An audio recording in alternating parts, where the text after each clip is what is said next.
મિત્રો, આજની વાર્તામાં તમારું સ્વાગત છે.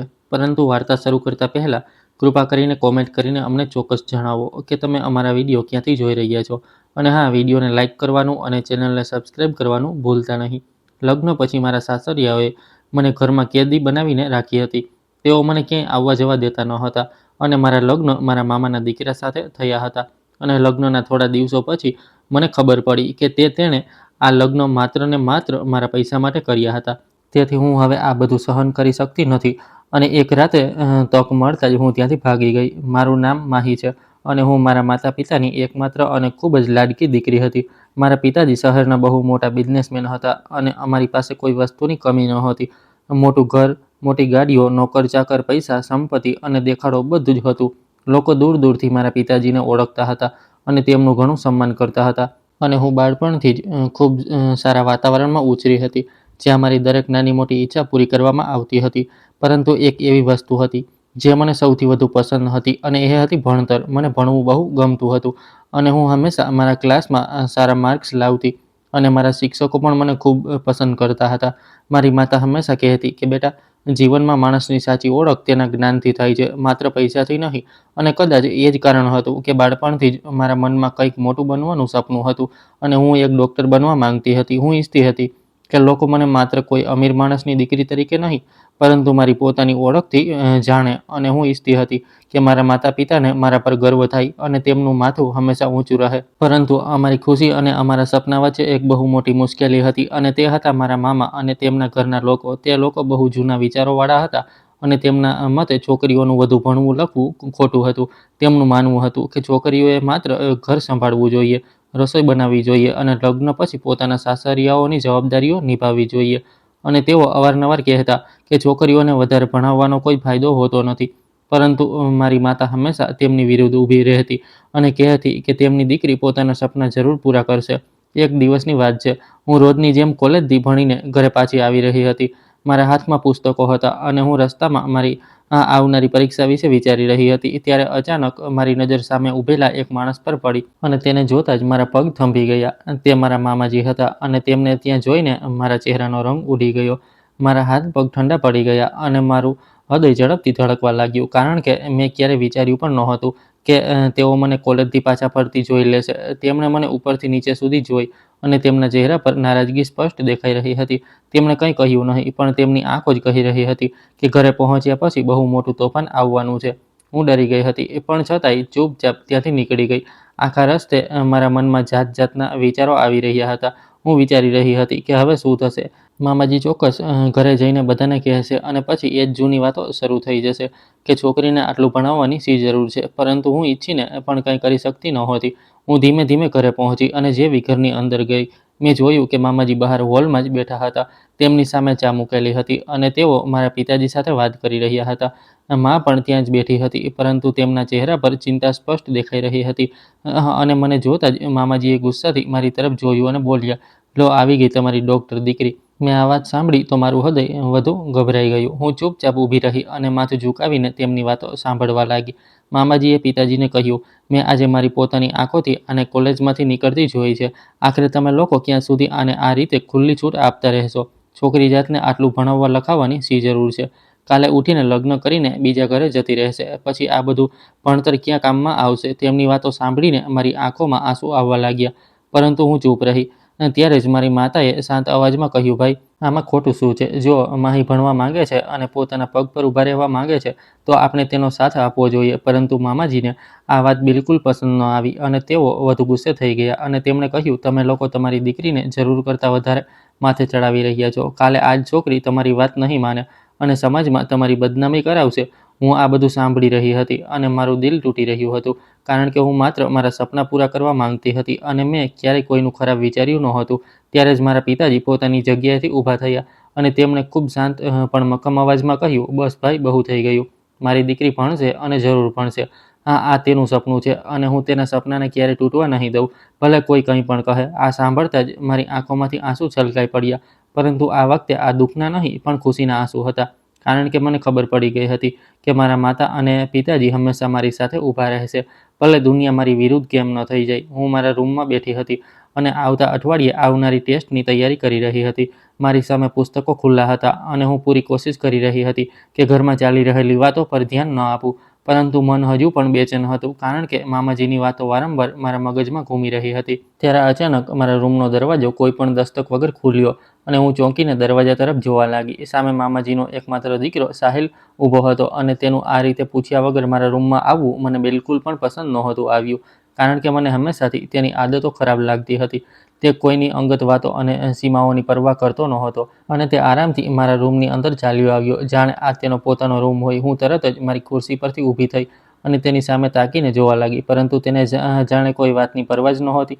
તે આવતા જ મને ઉપરથી નીચે સુધી જોવા લાગ્યો અને તેના ચહેરા પર અજીબ પ્રકારનો ઘમંડ અને મુસ્કાન હતી, જેને જોઈને મને વધુ ગુસ્સો આવવા લાગ્યો. પછી તે હસતા હસતા બોલ્યો, "અચ્છા, તો તું કોલેજ જાય છે? અમે પણ તો જોઈએ કોલેજવાળી છોકરીઓ કેવી હોય છે." તેની વાત સાંભળીને મને બહુ ખરાબ લાગ્યું, પરંતુ મેં મારી જાતને શાંત રાખવાનો પ્રયાસ કર્યો અને તે ફરી મારા રૂમમાં આમ તેમ જોવા લાગ્યો અને બોલ્યો, "આટલું ભણી ગણીને તું શું કરીશ?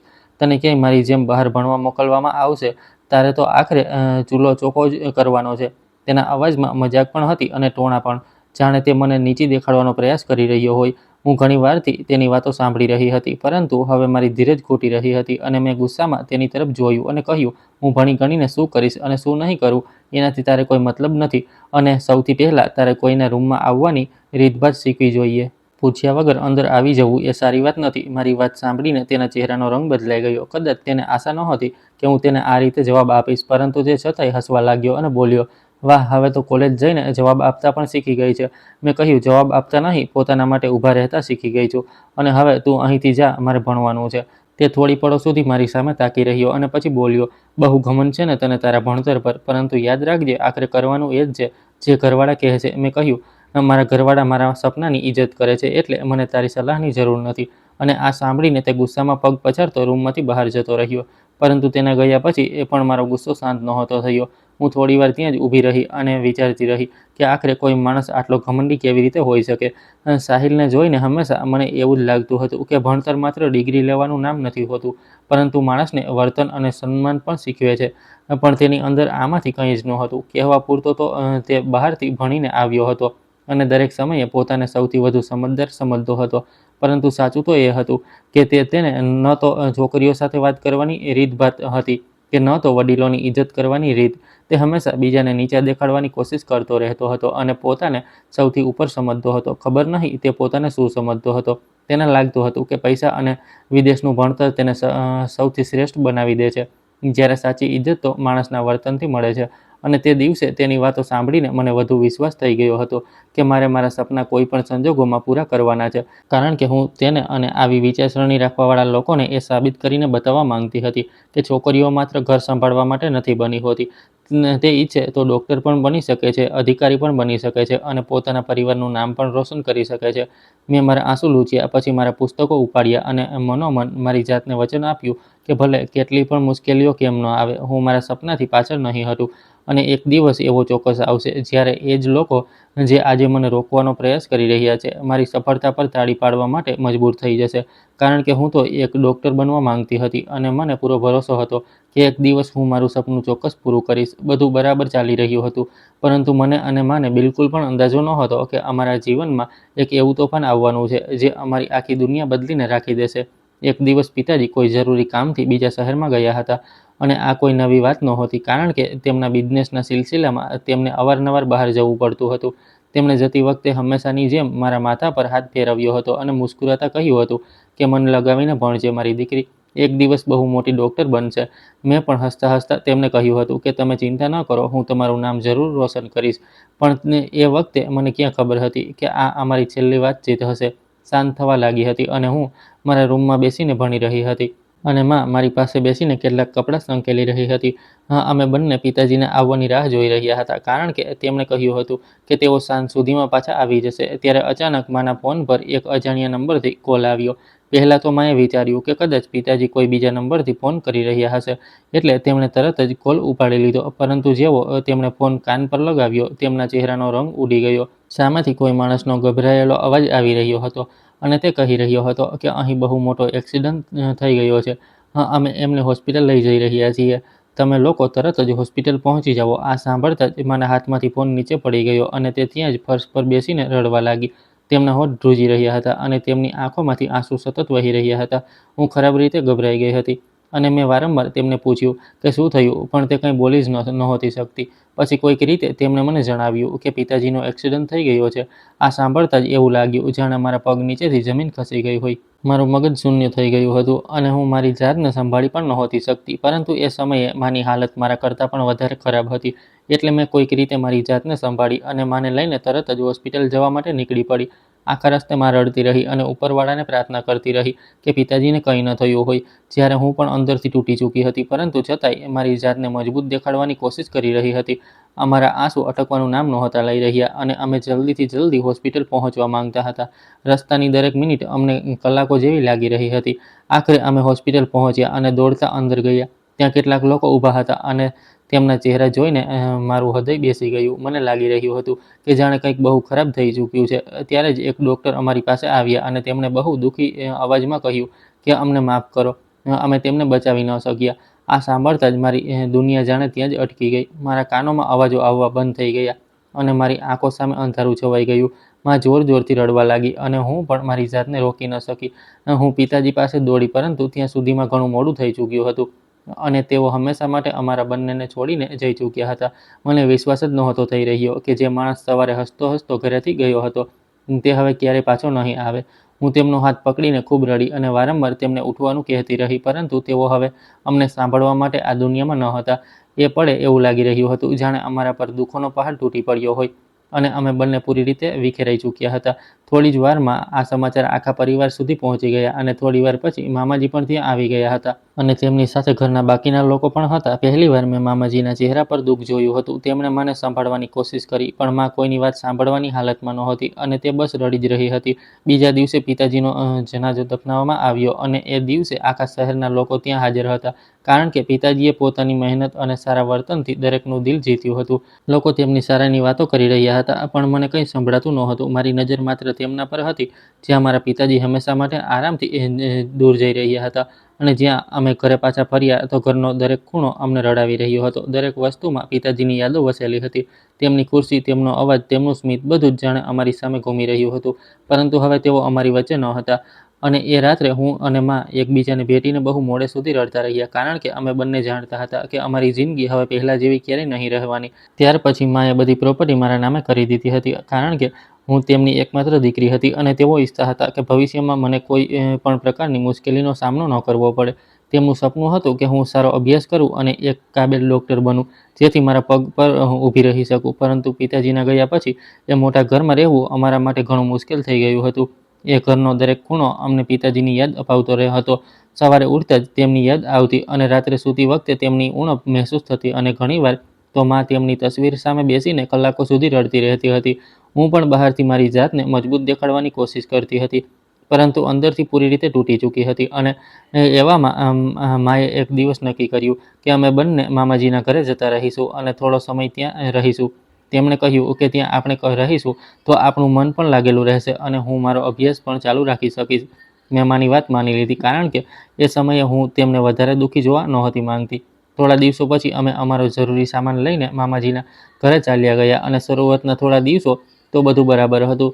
મામાજી અમારી સામે બહુ પોતાપણું દેખાડતા હતા અને વારંવાર કહેતા હતા કે આ ઘર પણ તમારું જ છે, પરંતુ ધીમે ધીમે મને અહેસાસ થવા લાગ્યો કે સત્ય કંઈક બીજું જ છે. મામીનું વર્તન મારી અને માની સાથે બિલકુલ પણ સારું નહોતું અને તે ક્યારેક અમારી સાથે પ્રેમથી વાત પણ નહોતી કરતી. તેમના ચહેરા પર હંમેશા એક અજીબ પ્રકારની નારાજગી રહેતી હતી, જાણે અમારું ત્યાં રહેવું તેમને બિલકુલ પસંદ ન હોય. જો હું સવારે મોડે સુધી ભણતી તો તેમને મુશ્કેલી થતી અને જો હું કોલેજ જવા માટે તૈયાર થતી તો તેમને એનાથી પણ મુશ્કેલી થતી. તે નાની નાની વાતો પર ટોણા મારતી રહેતી હતી. ક્યારેક કહેતી કે છોકરીઓને આટલું ભણવાનો શો ફાયદો, અને ક્યારેક કહેતી કે આખરે તો લગ્ન જ કરવાના છે, તો પછી આટલા ભણતરનો શું મતલબ છે. તેમની વાતો સાંભળીને મને બહુ ખરાબ લાગતું હતું, પરંતુ છતાંય હું ચૂપ રહેતી, કારણ કે હું નહોતી ઈચ્છતી કે માને વધારે દુઃખ મળે. માં પણ બધું સમજતી હતી, પરંતુ તે હંમેશા એવું જ વિચારતી હતી કે સમયની સાથે બધું બરાબર થઈ જશે. બીજી તરફ એક સચ્ચાઈ એવી પણ હતી જેના વિશે બહુ ઓછા લોકો જાણતા હતા. મામાજીએ માં પાસેથી 5 કરોડ રૂપિયા ઉછીના લીધા હતા. તેમણે આ પૈસા પોતાના બિઝનેસમાં લગાવવા માટે લીધા હતા અને એ સમયે એ પિતાજી પણ જીવતા હતા, એટલે કોઈએ આ વાતને વધારે ગંભીરતાથી નહોતી લીધી. પરંતુ હવે ઘણા વર્ષો વીતી ચૂક્યા હતા અને તેમણે એક રૂપિયો પણ પાછો નહોતો આપ્યો. છતાંય માએ ક્યારેય તેમની પાસેથી પૈસા ન માંગ્યા, કારણ કે તેમને પોતાના ભાઈ પર બહુ ભરોસો હતો.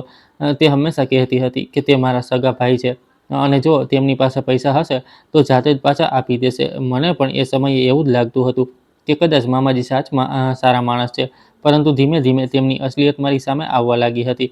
હું હજુ પણ રોજ કોલેજ જતી હતી અને મારો અભ્યાસ પૂરી મહેનતથી કરી રહી હતી, પરંતુ મારું કોલેજ જવું મામાજીને બિલકુલ પસંદ નહોતું અને તેઓ રોજ કોઈને કોઈ વાત પર મને ટોકતા રહેતા હતા.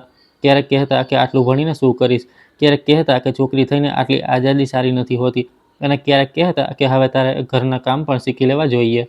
હું તેમની વાતો સાંભળીને ચૂપ રહેતી હતી, કારણ કે હું જાણતી હતી કે દલીલ કરવાથી કંઈ નહીં થાય, પરંતુ અંદરને અંદર મને બહુ ગુસ્સો આવતો હતો. અને મને લાગતું હતું કે આખરે લોકો છોકરીઓના સપનાઓને આટલા નાના કેમ સમજે છે. એક દિવસ તો હદ થઈ ગઈ. જ્યારે હું કોલેજ જવા માટે તૈયાર થઈ રહી હતી, ત્યારે મામાજીએ બધાની સામે કહ્યું કે માહી, હવે તારી ઉંમર ભણવાની નહીં પણ લગ્ન કરવાની છે. આ સાંભળીને મારા પગ ત્યાં થંભી ગયા અને મેં તેમની તરફ જોયું પણ કંઈ કહ્યું નહીં. માએ ચોક્કસ તેમની વાતનો વિરોધ કર્યો અને કહ્યું કે માહી પોતાનો અભ્યાસ પૂરો કરશે, પરંતુ મામાજીએ તેની વાતને પણ અવગણી દીધી.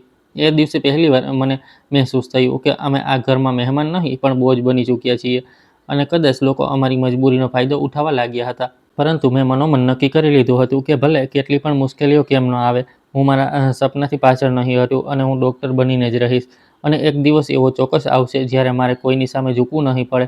અને એ સમયે મને બિલકુલ પણ અંદાજો નહોતો કે આવનારા દિવસોમાં મામાજી અને મામીની અસલી વિચારસરણી અમારી સામે એટલી ખરાબ રીતે આવવાની હતી કે અમારી જિંદગી એકવાર ફરીથી પૂરી રીતે બદલાઈ જશે.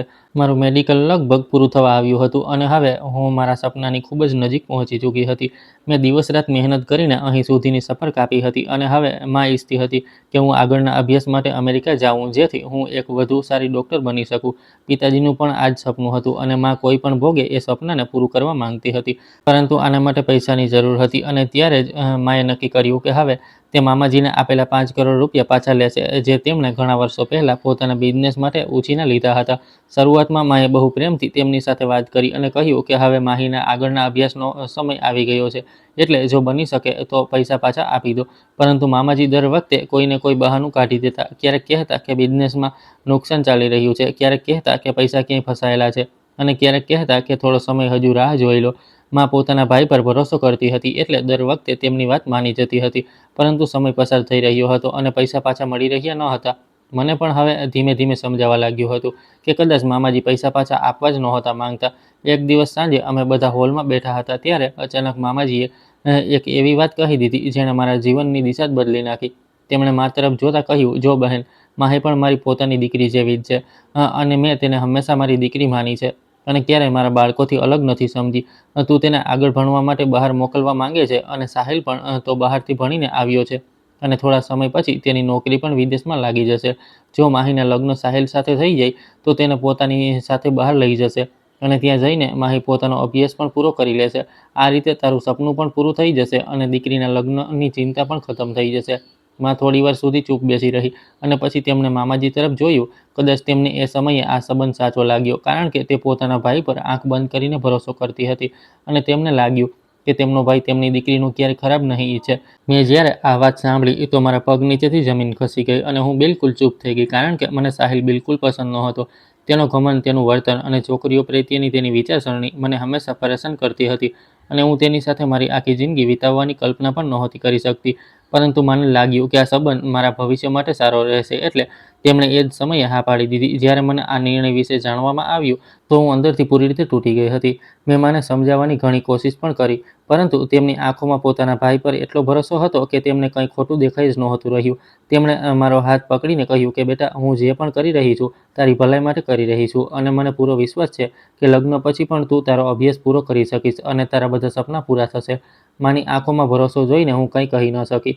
હું જાણતી હતી કે તેમણે પોતાની આખી જિંદગી મારા માટે લગાવી દીધી હતી અને હવે હું તેમને દુઃખી જોવા નહોતી માંગતી, એટલે મેં મારા મનની વાત મારા દિલમાં જ દબાવી દીધી અને તેમની ખુશી માટે, આ સંબંધ માટે હા પાડી દીધી.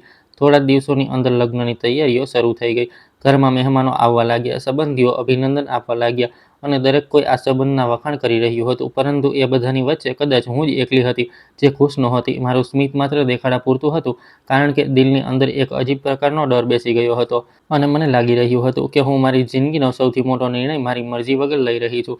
પરંતુ છતાંય મેં મારી જાતને સમજાવી કે કદાચ લગ્ન પછી બધું બરાબર થઈ જશે, કદાચ સાહિલ બદલાઈ જાય, કદાચ માનો ભરોસો સાચો સાબિત થઈ જાય અને કદાચ મારું સપનું પણ પૂરું થઈ જાય. આખરે એ દિવસ આવી જ ગયો જ્યારે મારા અને સાહિલના લગ્ન થઈ ગયા. દુલ્હનના જોડામાં હું બેઠી બહારથી શાંત દેખાઈ રહી હતી, પરંતુ અંદરને અંદર બહુ રડી રહી હતી. લગ્નની બધી વિધિઓ પૂરી થઈ અને હું હંમેશા માટે મારા પિયરથી વિદાય લઈને એ જ ઘરની વહુ બની ગઈ, જ્યાં હું પહેલાં મહેમાન બનીને આવી હતી. અને એ સમયે મને બિલકુલ પણ અંદાજ નહોતો કે જે સંબંધને મારી ખુશીનો રસ્તો સમજી રહી હતી, એ જ સંબંધ આગળ જઈને મારી જિંદગીની સૌથી મોટી પરીક્ષા બનવાનો હતો. મને તો સાહિલ બિલકુલ પણ પસંદ નહોતો, પરંતુ મારા સપના અને મારી ખુશી માટે મેં આ લગ્ન કરી લીધા હતા અને મને લાગ્યું હતું કે કદાચ લગ્ન પછી બધું બરાબર થઈ જશે અને જેવું મામાજીએ કહ્યું હતું એવું જ થશે. હું આગળનો અભ્યાસ પણ પૂરો કરી લઈશ અને મારા સપના પણ પૂરા કરી શકીશ. પરંતુ લગ્નના થોડા જ સમય પછી મને અહેસાસ થઈ ગયો કે મારી સાથે બહુ મોટો દગો થયો છે. ધીમે ધીમે બધાની અસલી વિચારસરણી મારી સામે આવવા લાગી હતી. શરૂઆતમાં તો બધું સામાન્ય દેખાડતા રહ્યા, પરંતુ જેવો મારી પરીક્ષાઓનો સમય નજીક આવ્યો અને મેં કોલેજ જવા માટે અને મારી તૈયારીની વાત શરૂ કરી, તો ઘરનું વાતાવરણ અચાનક બદલાઈ ગયું. એક દિવસ મામાજીએ સ્પષ્ટ શબ્દોમાં કહી દીધું કે હવે તારું કોલેજ જવાનું બંધ થશે. મેં આશ્ચર્યથી તેમની તરફ જોયું અને પૂછ્યું કેમ. ત્યારે તેમણે કહ્યું કે હવે તું આ ઘરની વહુ છે અને વહુઓનું રોજ કોલેજ જવું આપણા પરિવારમાં સારું માનવામાં નથી આવતું. તેમની વાત સાંભળીને મને એવું લાગ્યું જાણે કોઈએ મારા બધા સપનાઓને એક ઝટકામાં તોડી નાખ્યા હોય.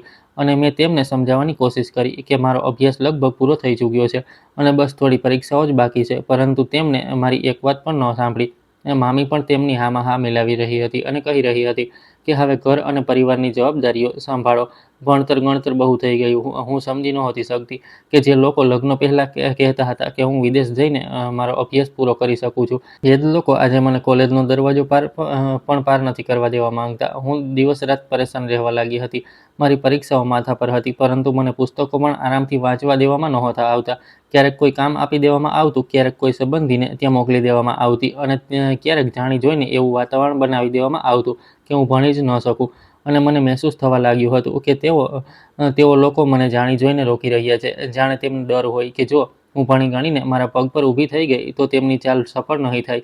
હું પહેલેથી જ જાણતી હતી કે તેમની નજર અમારી સંપત્તિ અને પૈસા પર છે, પરંતુ હવે મને એ પણ સમજાવા લાગ્યું હતું કે તેમને મારા ભણવાથી પણ બહુ મુશ્કેલી છે, કારણ કે ભણેલી ગણેલી છોકરી પોતાના અધિકારો ઓળખી લે છે અને કદાચ આ જ વાત તેમને સૌથી વધારે ડરાવતી હતી. હું મારા જ ઘરમાં કેદીની જેમ મહેસૂસ કરવા લાગી હતી અને મારી દરેક હિલચાલ પર નજર રાખવામાં આવતી હતી કે ક્યાં જઈ રહી છું, કોની સાથે વાત કરી રહી છું, શું ભણી રહી છું. બધા પર સવાલો ઉઠાવવામાં આવતા હતા અને આ વચ્ચે મને સાહિલ વિશે એક એવી સચ્ચાઈ ખબર પડી જેણે મને અંદર સુધી હલાવી દીધી. એક દિવસ ઘરના કેટલાક લોકોની વાતો સાંભળીને મને માલુમ પડ્યું કે સાહિલ પોતાનો અભ્યાસ પૂરો કરીને અમેરિકાથી સન્માન સાથે પાછો નહોતો આવ્યો, પરંતુ તેને ત્યાંથી યુનિવર્સિટીમાંથી કાઢી મૂકવામાં આવ્યો હતો, કારણ કે તેણે કોલેજની એક છોકરી સાથે બહુ ખરાબ વર્તન કર્યું હતું અને તેની સામે ફરિયાદ નોંધાઈ હતી. આ વાત પરિવારની બહાર કોઈને પણ ખબર નહોતી, કારણ કે મામાજીએ પૈસા અને વગનો ઉપયોગ કરીને આ વાતને છુપાવી દીધી હતી. એટલે તો તે હંમેશા તેના વિદેશના ભણતરનો દેખાડો કરતા હતા, પરંતુ ત્યાં કંઈ બીજું જ હતું. આટલું નહીં, મને એ પણ ખબર પડી કે ત્યાં રહેવા દરમિયાન તે ખરાબ સંગતમાં પડી ચૂક્યો હતો.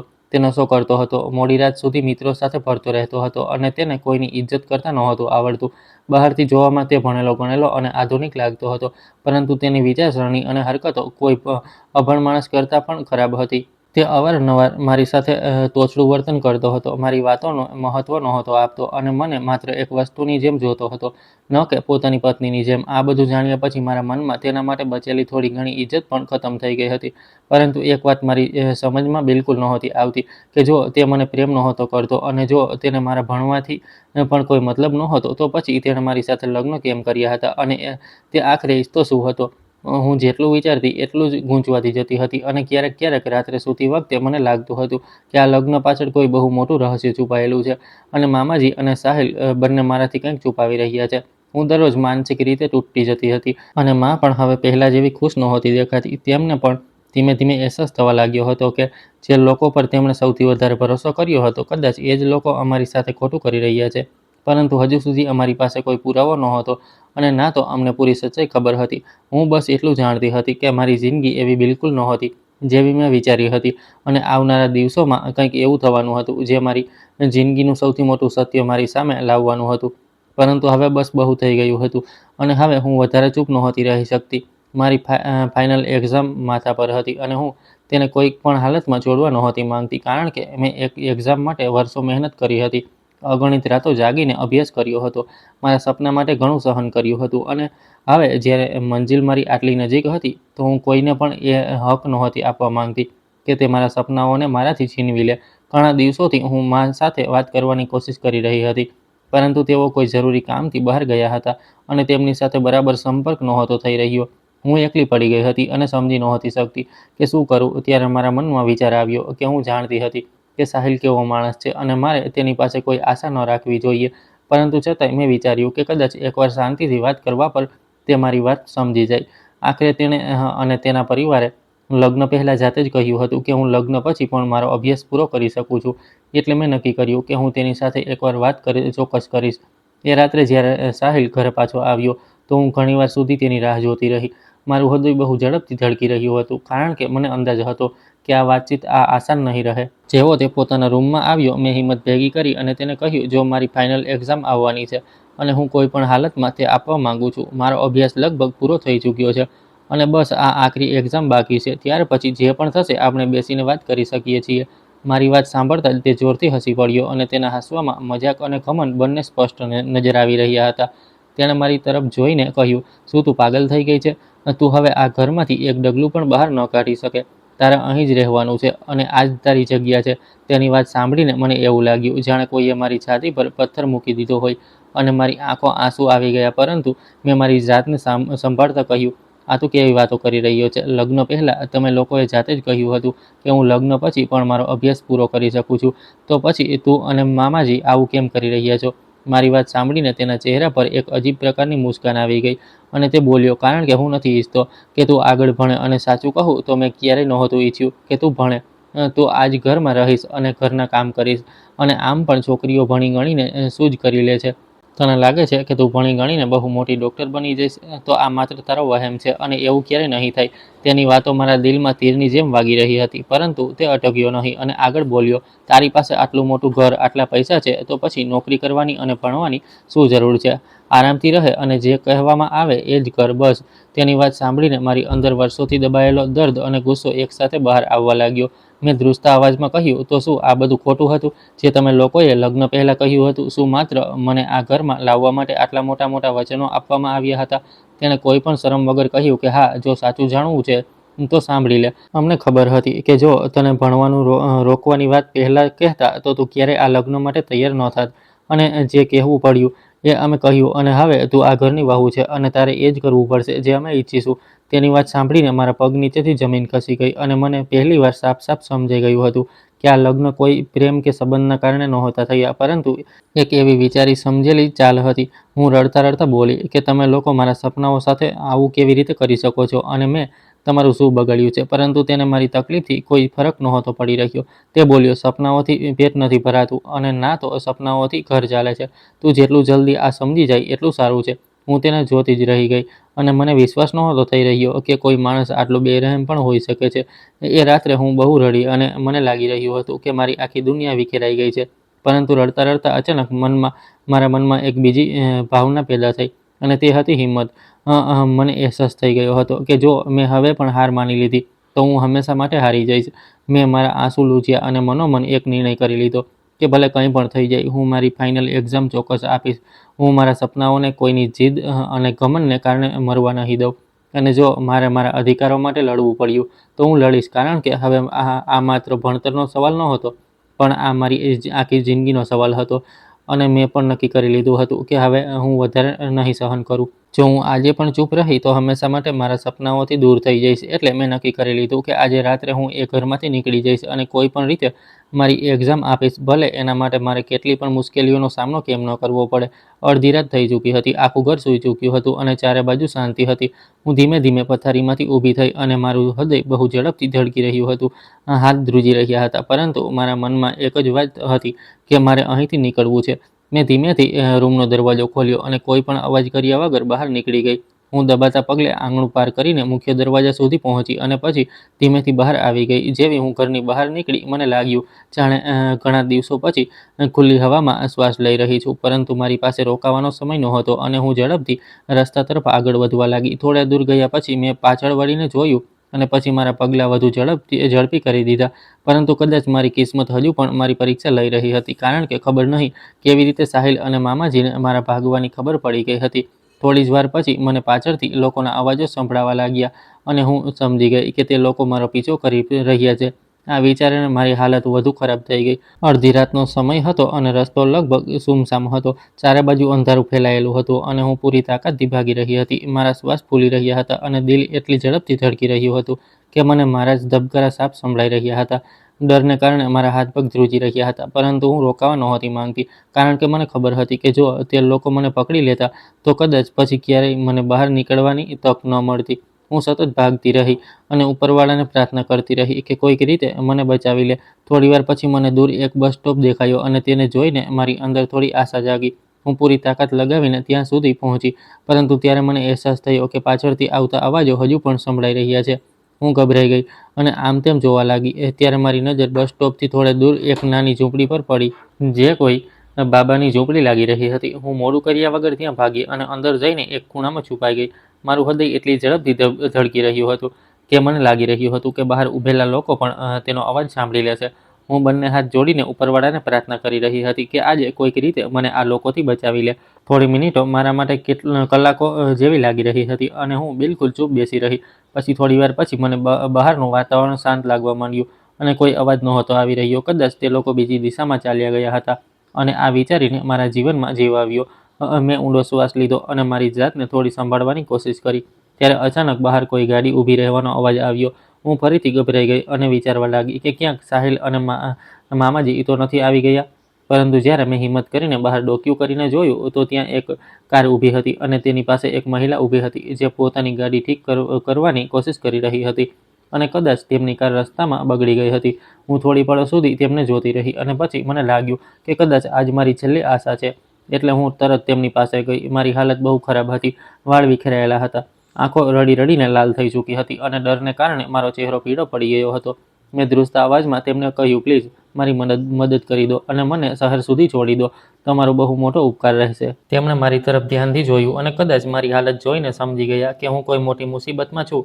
તેમણે વધારે સવાલ કર્યા વગર તરત જ કારનો દરવાજો ખોલ્યો અને મને અંદર બેસવા માટે કહ્યું અને પછી બોલ્યા કે ડરીશ નહીં, પહેલાં બેસ અને થોડું પાણી પી લે. હું ધ્રુજતા હાથોથી બોટલ પકડીને પાણી પીવા લાગી અને થોડા ઘૂંટડા પાણી પીતા જ મને થોડી રાહત મળી અને મારા શ્વાસ પણ ધીમે ધીમે સામાન્ય થવા લાગ્યા. તે મહિલા બહુ શાંત સ્વભાવના લાગી રહ્યા હતા અને તેમણે મને કહ્યું કે ગભરાઈશ નહીં, હવે તું સુરક્ષિત છે, હું છું ને.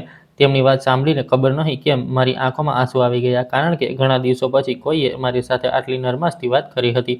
થોડીવારમાં તેમણે પોતાની ગાડી પણ ઠીક કરી લીધી અને પછી ડ્રાઇવિંગ સીટ પર આવીને બેસી ગયા.